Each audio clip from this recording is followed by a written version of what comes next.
인류 역사의 흐름을 바꾸는 커다란 변환점을 이야기한다면 세상에서는 이제 문자의 발명, 인쇄술의 발명, 18세기 산업혁명, 또 전기와 통신 기술의 혁명, 최근에 이제 디지털 혁명까지 인류의 역사, 인류의 그 패러다임을 바꾸는 그런 전환점들이 있죠.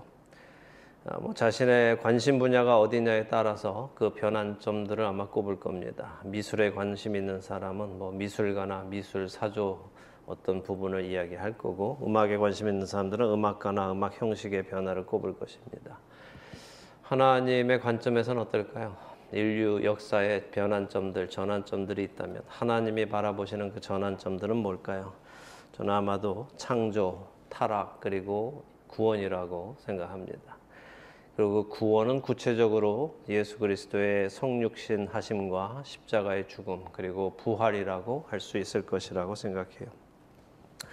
그리고 그 구원의 시작과 완성 속에는 교회가 있습니다. 예수님의 피로 사신 교회, 이 땅에서 예수 그리스도의 몸의 역할을 하는 교회가 있습니다. 그리고 우리가 공부하는 이 사도행전은 그 교회의 시작의 이야기입니다. 그리고 그때 그렇게 시작된 그 교회가 오늘날까지 이루어져서 우리에게까지 이어졌고, 우리가 그 교회의 일부가 되었고, 앞으로 예수님이 오시는 그날까지 이 교회는 계속해서 이루어져 갈 것입니다. 인류 역사에서 가장 중요한 사건 중에 하나, 교회의 탄생입니다. 오늘 그 이야기를 조금 보도록 하겠습니다. 1절에서 4절입니다. 사도행전 2장 1절에서 4절입니다. 오순절날이 이미 이름에 그들이 다 같이 한 곳에 모였더니 후련히 하늘로부터 급하고 강한 바람 같은 소리가 있어 그들이 앉은 온 집에 가득하며 마치 불의 혀처럼 갈라지는 것들이 그들에게 보여 각 사람 위에 하나씩 임하여 있더니 그들이 다 성령의 충만함을 받고 성령이 말하게 하심을 따라 다른 언어들로 말하기를 시작하니라. 아멘. 자, 1절은 오순절 날이 이미 이름에 이렇게 표현했습니다. 이미 이르렀다. 헬라어 원어의 의미는 배가 침몰한 상태를 의미하는 단어예요. 배가 침몰한 상태. 이미라는 단어가 배가 침몰한 상태. 그러니까 무슨 이야기냐 하면 꽉 찼다, 다 됐다 하는 그런 의미입니다. 그러니까 오순절이 꽉 들어 찼다 하는 의미예요. 오순절이 이미 이름에 이렇게 표현하는 것보다는 마침내 혹은 드디어 이렇게 표현하는 것이 원어적인 의미를 더 잘 살립니다. 왜냐하면 오순절이 이미 이름에 이러면 마치 나는 준비가 안 됐는데 이게 이미 이르렀다 하는 것처럼 느껴집니다. 근데 헬라어 원어는 배가 가라앉기 시작합니다. 쭉쭉쭉쭉 가라앉는 것을 계속 보고 있죠. 그리고 그 배가 꾸룩 하고 마지막까지 다 들어간 그 상태를 보고 이 단어를 사용하는 거예요. 그러니까 오순절 날이 마침내 이름에 드디어 이름에 이거는 계속 오순절이 오기를 기다린 거예요. 배가 가라앉는 것을 계속 보듯이 오순절이 다가오는 것을 기다렸다 하는 의미입니다. 그래서 그 기다렸던 과정을 딱 기다려서 꽉 차서 드디어 그 날이 와서 오순절이 왔다 하는 것이 더 좋은 의미입니다. 사실 인간의 입장에서는 구원을 그렇게 애타게 기다리는 사람은 별로 없습니다. 여러분 어떠십니까? 여러분은 여러분의 구원의 완성의 날을 애타는 마음으로, 간절한 마음으로 기다리고 계십니까? 한번 생각해 보세요. 나는 나의 구원의 완성의 날을 정말 간절히 그 날을 기다리고 있는가 생각해 보시기 바랍니다. 오늘날 성도들의 삶을 보면 구원의 날을, 구원의 완성을 기다리고 있는 것처럼 보이지 않는 경우가 많습니다. 오히려 늦으면 늦을수록, 그날이 늦게 오면 늦게 올수록, 미룰 수 있으면 미루고 싶은 것처럼 보이기까지 합니다. 여러분 사랑하는 사람에게 선물해 보신 적 있으시죠? 사랑하는 사람에게 선물해 보신 적 한번 기억을 되살려 보시기 바랍니다. 사랑하는 자녀이든 사랑하는 뭐 배우자이든 남자친구이든 여자친구이든 뭐 정말 사랑하는 존경하는 누구이든 간에 그 사람을 생각하며 그 사람에게 선물을 주기로 결정하면 그 사람을 생각하면서 그 선물을 고르기 시작하죠. 그리고 그 선물을 사서 포장해서 선물을 줄 준비를 하죠. 근데 그 선물을 받는 사람은 사실 잘 모르죠. 저 사람이 선물을 줄 건지 아닌지 잘 모르고 있습니다. 무엇을 받을지도 모르고 있습니다. 그래서 이 경우에는 선물을 줄 사람만 혼자 기분 좋아하고 있죠. 선물을 받을 사람은 그냥 생각이 없어요. 받을 건지 아닌지도 모르고 있기 때문에. 그래서 정작 선물을 받는 사람은 기대감이 없는데 선물을 줄 사람은 막 기대하고 있고 그날이 오기를 기다리고 그날이 빨리 오기를 기다리고 그날의 그 표정을 보고 싶어 합니다. 우리가 창세기 공부할 때도 나눴지만 하나님께서 아브라함이 고향과 아비집과 친족을 떠나는 그 조건이 충족되는 날 하나님께서는 그날을 기다리셨죠. 그래서 아브라함에게 약속하신 땅을 보여주고 싶어 하셨습니다. 드디어 애굽에 다녀와서 소유가 많아져서 조카 롯하고 아브라함이 이렇게 헤어지자 하나님께서 어떻게 하셨어요? 아브라함에게 나타나서 롯이 아브라함을 떠나자 한 줄 안에 들어있죠. 하나님께서 아브라함에게 나타나셔서 어떻게 하셨어요? 아브라함아, 눈을 들어서 너 있는 곳에서 동쪽과 서쪽과 남쪽과 북쪽을 바라봐. 이 보이는 모든 땅을 내가 너한테 줄 거야. 어서 가서 밟아봐. 밟는 모든 땅을 너한테 줄 거야 하면서 하나님 혼자 흥분해 계신단 말이에요. 막 하나님 막 주고 싶어요. 어서 좀 가봐 막 이러는데 아브라함은 어땠어요? 그건 뭐 별로 뭐 와닿지도 않고 뭐 아들도 없고 그냥 헤어진 롯만 걱정하고 있고 그런단 말이죠. 누가복음 22장에 보면은 14절 15절에 보면 이런 말씀이 있습니다.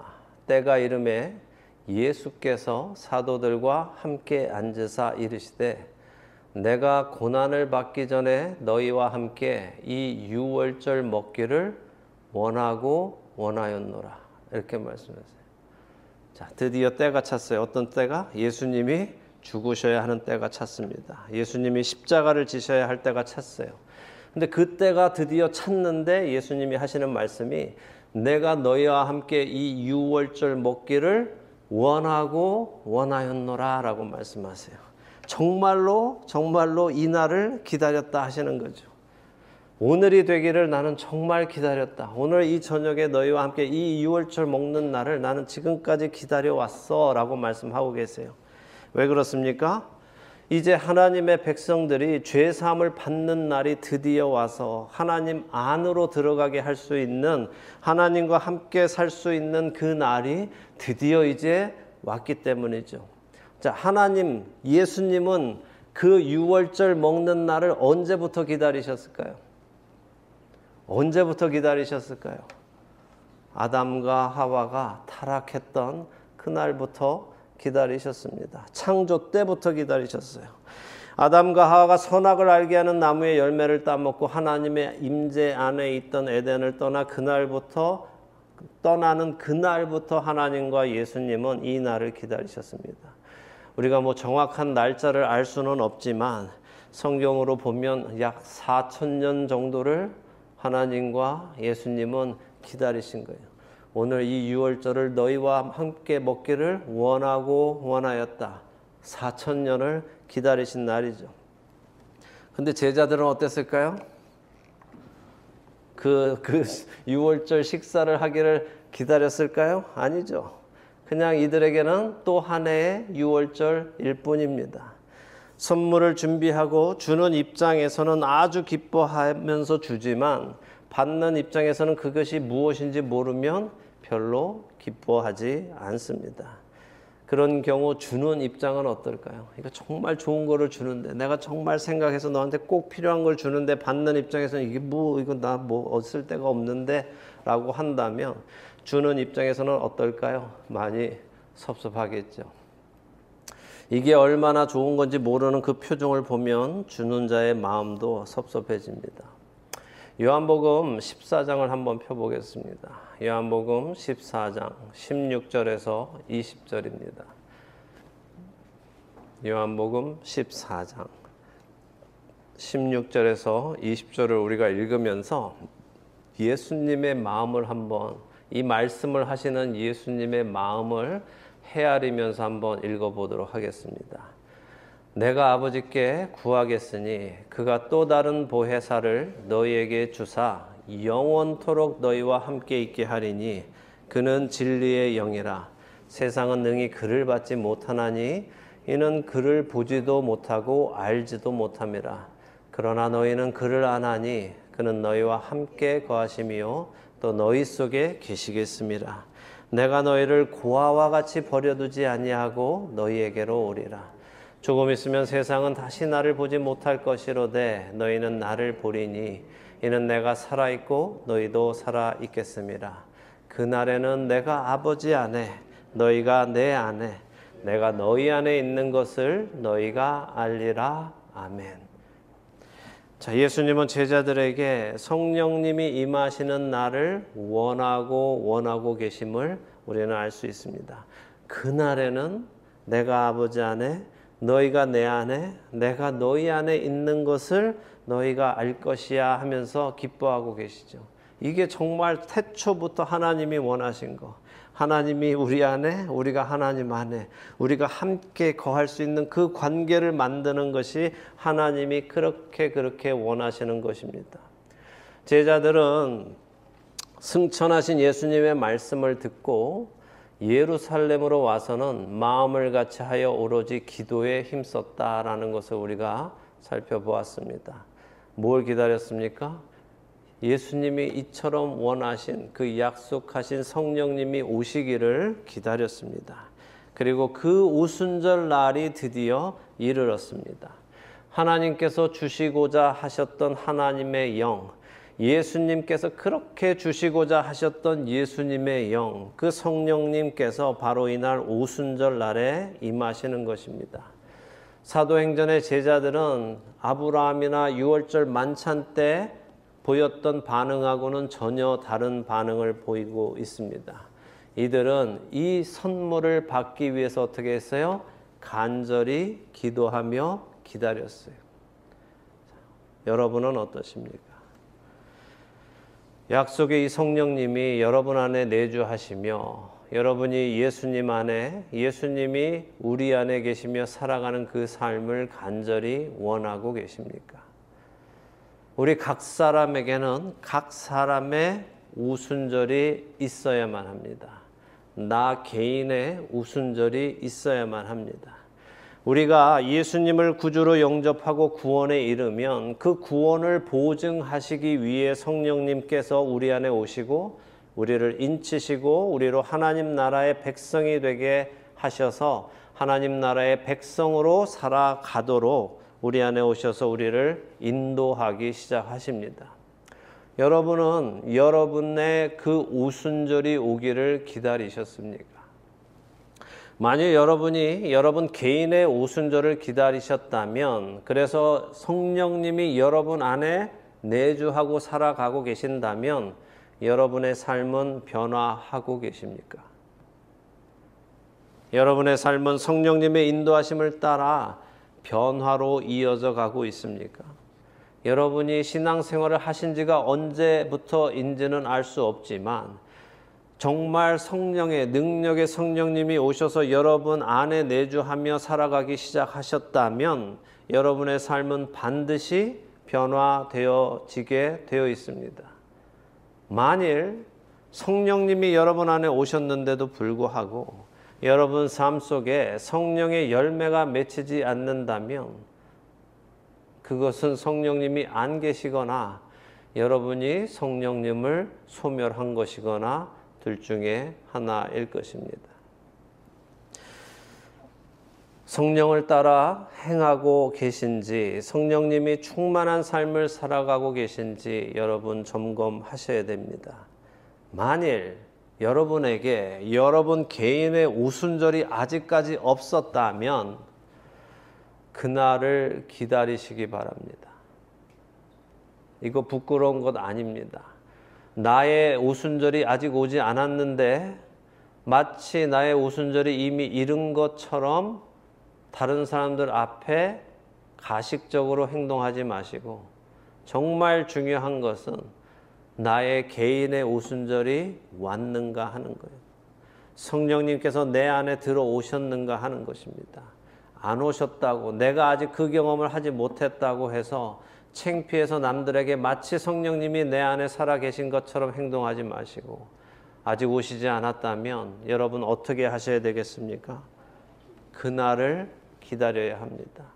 간절히 기도하며 그날을 기다려야 하는 것입니다.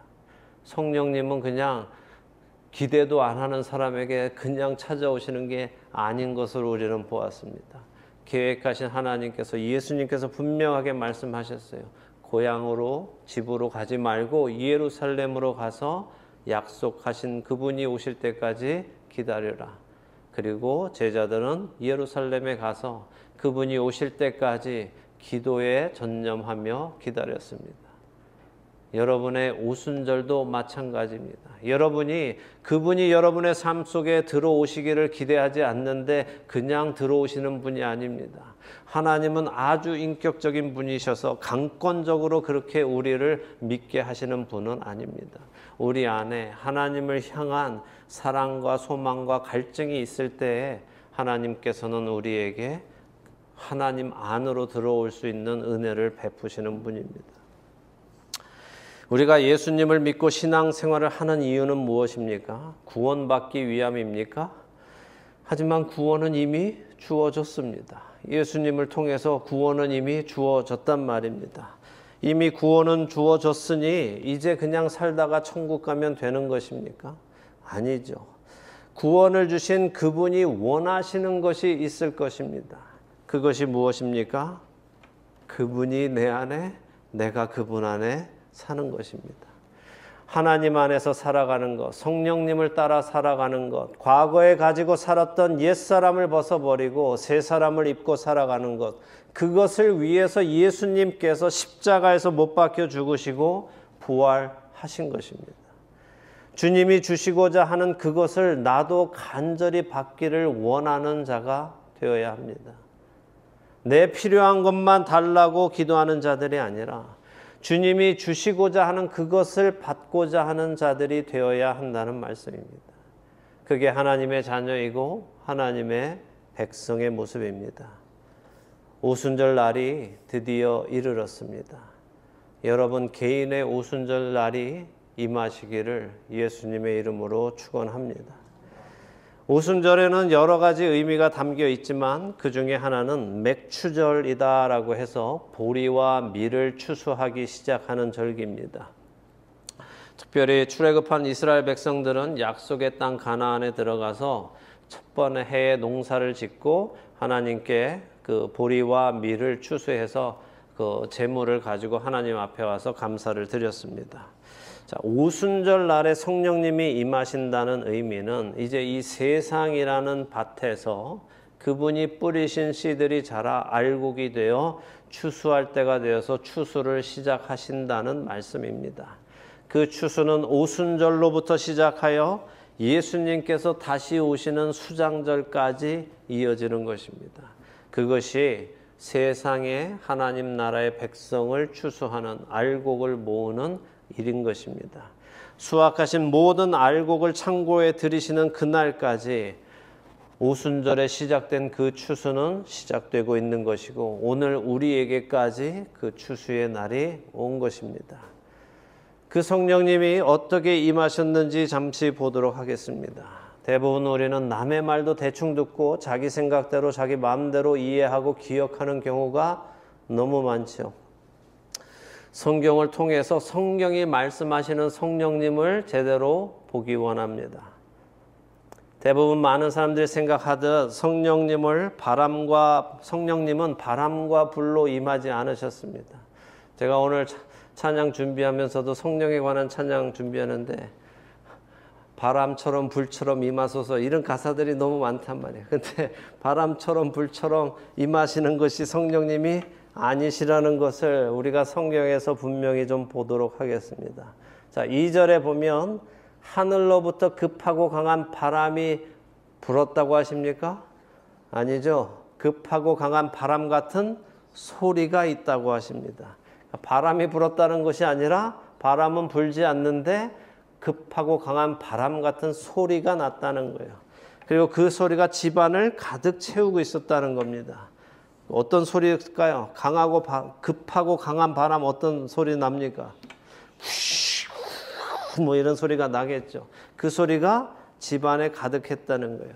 그러니까 성령님의 임재가 그런 어떤 바이브를 주는 거죠. 어떤 진동을 주는 거고 어떤 느낌을 주는 겁니다. 다시 말해서 성령님께서 임재하실 때 나는 그 소리가 마치 급하고 강한 바람 같은 소리라는 거지 바람이 불었다는 것이 아닙니다. 급하고 강한 바람같이 임하셔서 성령 받는 사람들이 막 넘어지고 쓰러지고 떼굴떼굴 구르고 그러는 것이 아니라 성경을 제대로 보지 않고 그냥 느낌으로 읽으면 바람이 그냥 확 불러서 막 쓰러지고 사람들이 굴러다니고 하는 이런 비성경적인 성령의 임재를 찾아다니면서 성령 받고 쓰러지고 넘어지고 떼굴떼굴 구르고 하는 일들이 지금도 일어나는 것입니다. 그런데 여기 오순절에는 그런 일이 일어나지 않았습니다. 또한 3절에 보면 사람들이 생각하듯 불의 혀가 각 사람 위에 하나씩 임한 것이 아니라 불의 혀처럼 갈라지는 것들이 임했다는 거예요. 불이 임한 것이 아니라 불의 혀처럼 갈라지는 어떤 것이 임했다는 거예요. 불의 혀는 정확히 무엇인지 모릅니다. 아마 불이 이렇게 훅 하면서 나왔다 들어갔다 하는 이 모습을 아마 말하는 것 같아요. 근데 중요한 건 불이 아니라 뭐예요? 혀예요. 혀. 원어 성경에 보면 뭘 강조하느냐 하면 불을 강조하는 것이 아니라 불의 혀를 강조한단 말이죠. 이 혀라는 헬라어는 글로사입니다. 글로사는 혀를 의미하기도 하지만 다음 절 4절에 나오는 다른 언어 할 때 그 언어도 역시 글로사입니다. 자, 한국 사람들은 그렇게 한국 언어에는 그렇게 사용하지 않지만 영어로 모국어를 뭐라고 합니까? mother, mother language라 해요. mother, mother tongue이라고 하잖아요. mother tongue, 그죠? 어머니의 혀, 그대로 그냥 직역하면 mother tongue은 어머니의 혀인데 그게 무슨 의미예요? 모국어라는 말인 모국어, 그렇죠? 그러니까 이 글로사 역시 그 문화에서 글로사 혀라는 것은 혀를 얘기하기도 하지만 언어를 의미하는 단어란 말이죠. 여러분 기억하실지 모르겠지만 성경은 시작에서부터 인간의 죄가 나올 때마다 하나님은 심판과 동시에 뭘 하셨습니까? 기억하세요? 아담과 하와가 죄를 지으면 하나님 어떻게 하셨어요? 심판하고 끝나셨습니까? 뭘 하셨어요? 은혜를 베푸셨죠. 은혜를 베푸셨어요. 어떻게 은혜 베푸셨어요? 가죽을, 옷을 해 입히셨죠. 가인이 죄를 범해서 그가 땅을 유리하는 자가 되도록 또한 땅이 다시는 그에게 효력을 발휘하지 못하게 하는 심판을 하셨지만 또 어떻게 하셨어요? 표를 주어서 그가 다른 사람에게 죽임을 당하지 않게 하셨습니다. 세상이 타락하고 죄악이 가득할 때 하나님이 홍수로 세상을 심판하시지만 또 어떻게 하셨어요? 노아를 통하여 방주를 통하여 사랑을 보여주셨습니다. 자, 노아 이후의 사람들은 어떻게 했어요? 힘을 합쳐서 하나님을 대적하기 위해 바벨의 탑을 쌓았습니다. 그때 하나님은 어떻게 하셨습니까? 그들의 언어를 흩으시는 심판을 하셨습니다. 그들이 힘을 합치지 못하게 하는 심판을 하셨어요. 그러나 어떤 은혜를 베푸셨습니까? 어떤 사랑을 베푸셨어요? 기억하십니까? 아브라함입니다. 아브라함이 모든 인류가 하나님을 대적했을 때 하나님은 그들의 언어를 흩으시는 심판을 하셨지만 사랑을 보여주시는데 그게 바로 아브라함이고 아브라함을 통해 오는 예수 그리스도인 것입니다. 그 예수 그리스도를 통해서 하나님은 죄악된 인간을 용서하시고 그들을 다시 하나님 안으로 들어오게 허락하십니다. 흩으셨던 인간의 언어를 하나님께서는 성령의 능력으로 강권적으로 성도들에게 언어를 말하게 해주심으로 오늘 우리가 읽지는 않았지만 11절에 보시면 그들로 하나님 나라의 큰 일을 말하게 하셨습니다. 같은 언어로 하나님을 대적하는 이들을 이제는 여러 언어로 하나님의 놀라운 일을 말하게 하심으로 구원의 시작, 추수의 시작, 구원의 완성으로 들어가는 신호탄을 쏘아 올리신 것입니다. 그것이 4절에 그들이 다 성령의 충만함을 받고 성령이 말하게 하심을 따라 다른 언어들로 말하기를 시작하였다라는 말의 의미입니다. 여기 다른 언어들이라는 말의 의미가 방언, 지방의 언어, 다른 지방의 언어, 다른 지역의 언어, 다른 나라의 언어라는 의미입니다. 성령이 오심으로 그분의 능력이 나타나심으로 구원의 수확이 시작되었다 하는 것입니다. 예수님은 요한복음 16장 7절에서 15절에 이렇게 말씀하십니다. 그러나 내가 너에게 실상을 말하노니 내가 떠나가는 것이 너희에게 유익이라. 내가 떠나가지 아니하면 보혜사가 너희에게로 오시지 아니할 것이요 가면 내가 그를 너희에게로 보내리니 그가 와서 죄에 대하여 의에 대하여 심판에 대하여 세상을 책망하시리라. 죄에 대하여라 함은 그들이 나를 믿지 아니하며 의에 대하여라 함은 내가 아버지께로 가니 너희가 다시 나를 보지 못하며 심판에 대하여라 함은 이 세상 임금이 심판을 받았습니다. 내가 아직도 너희에게 이를 것이 많으나 지금은 너희가 감당하지 못하리라. 그러나 진리의 성령이 오시면 그가 너희를 모든 진리 가운데로 인도하시리니 그가 스스로 말하지 않고 오직 들은 것을 말하며 장래 일을 너희에게 알리시리라. 그가 내 영광을 나타내리니 내 것을 가지고 너희에게 알리시겠습니다. 무릇 아버지께 있는 것은 다 내 것이라. 그러므로 내가 말하기를 그가 내 것을 가지고 너희에게 알리시리라 하였노라 라고 말씀하십니다. 성령님, 그분이 오시면 이런 일들을 하실 것인데 특별히 나를 증명하실 것이다. 나를 증언하실 것이다 라고 하셨어요. 그 성령님이 그 약속하신 성령님을 예수님께서 보내셨고 그분이 오셨습니다. 그리고 말씀하신 대로 죄에 대하여 의에 대하여 심판에 대하여 세상을 책망하시고 장래일을 말씀하시고 예수님의 영광을 나타내기 시작하셨습니다. 이 일이 여러분 안에도 일어나고 있는지 여러분 스스로 점검하셔야 됩니다. 성령님이 여러분 안에 오셨다면 그분은 반드시 죄에 대하여 의에 대하여 심판에 대하여 우리를 책망하시고 장래일을 우리에게 알게 하시고 예수님의 영광이 우리 안에 나타나게 하시기 때문입니다. 여러분 개인의 오순절날이 임하게 해주시라고 약속하신 그분이 임하시기를 바라며 기도하며 기다리시는 여러분 되시기를 바랍니다. 로마서 8장 9절은 만일 너희 속에 하나님의 영이 거하시면 너희가 육신에 있지 아니하고 영에 있나니 누구든지 그리스도의 영이 없으면 그리스도의 사람이 아니라 라고 말씀하십니다. 성령님이 내주하시지 않는 사람은 그리스도인이 아니다 라고 말씀하고 계세요. 여러분은 이 말씀을 어떻게 받아들이고 계십니까? 얼마나 중요하게 생각하고 계십니까? 교회만 다닌다고 구원에 이르는 것이 아니라 주여 주여 입으로만 말한다고 구원에 이르는 것이 아니라 구원을 인치시고 확증하시는 성령님이 내 안에 내주하셔야만 구원에 이르는 사람이고 그렇게 성령께서 내주하시는 사람에게는 성령님을 따라 살아가는 변화가 일어날 수밖에 없는 것입니다. 여러분 개인의 신앙은 여러분 개인이 가장 잘 알고 계십니다. 만일 여러분 안에 성령님이 살고 계신지 아닌지 잘 모르시겠다면 하나님께 구하시기 바랍니다. 하나님은 그 날을 원하고 계세요. 하나님을 알기 원합니다. 성령님을 보내주십시오라고 구하시기 바랍니다. 여러분이 정말 그것을 원하신다면 여러분은 하나님께 그것을 구하실 것입니다.